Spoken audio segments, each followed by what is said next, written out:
Hello guys, good morning or good afternoon. So, i-update ko lang sa inyo yung yung greenhouse. Itong greenhouse, inayos ko ito yung yung roping kasi pinabago ko. Bago 'yan. Tsaka siguro mga 4 months na hindi ako nakagtanim. So, ngayon lang. So, inayos ko muna itong roping at saka itong shade at saka itong lalagyan ng cup kasi gin-level ko ito, linlevel para yung sakali walang motor yung tubig, so may tubig pa rin siya. Ayan o, may tubig pa rin. Ayan o. Hindi maghapon yung nakandar yung water pump. So ito bago lang ito tinanim ko ngayong araw. Last week ito. Yan, last week mga Friday yata itong tinanim ko. At saka ito binago ko itong system na ito. So naisip ko nga ganito na lang kasi yung una malaking butas. So ito ngayon pinalit ko na. So automatic na siya dyan.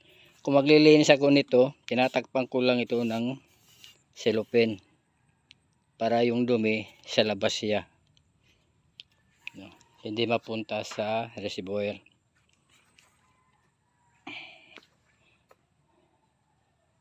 So medyo okay na sana, maganda itong kuan.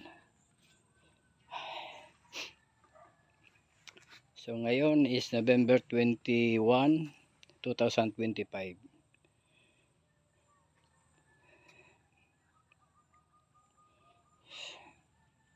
Ito naglalong ako ng paksoy. Ito ewan ko lang ito kung mag-growth ba ito. So guys, again sorry for tagal na ako hindi nakapag-upload pertaining sa akin hydroponic or greenhouse. So nag-concentrate kasi ako sa labas at saka yung bamboo tree doon pinatanggal ko na kasi nakakakuha ng shade at saka palagi madumi at saka yung tanim hindi masyadong maganda kasi naambungan siya. So ngayon, so wait lang tayo para matuyo yung mga bamboo leaves at saka yung branches niya nandoon. So siguro mga 2 to 3 months pa yun. So next week papayusin ko itong may kalamansi. So tatanggalin ko yung mga trellis ng ampalaya. Kaya naglagay ko dito panibago para sa ampalaya para yung nilaw garet. So guys, okay. So guys, thank you very much for watching my short video pertaining my hydroponic or greenhouse or white house. Kasi white naman ito. Yung green lang yung mga dahon. Okay, thank you again. God bless.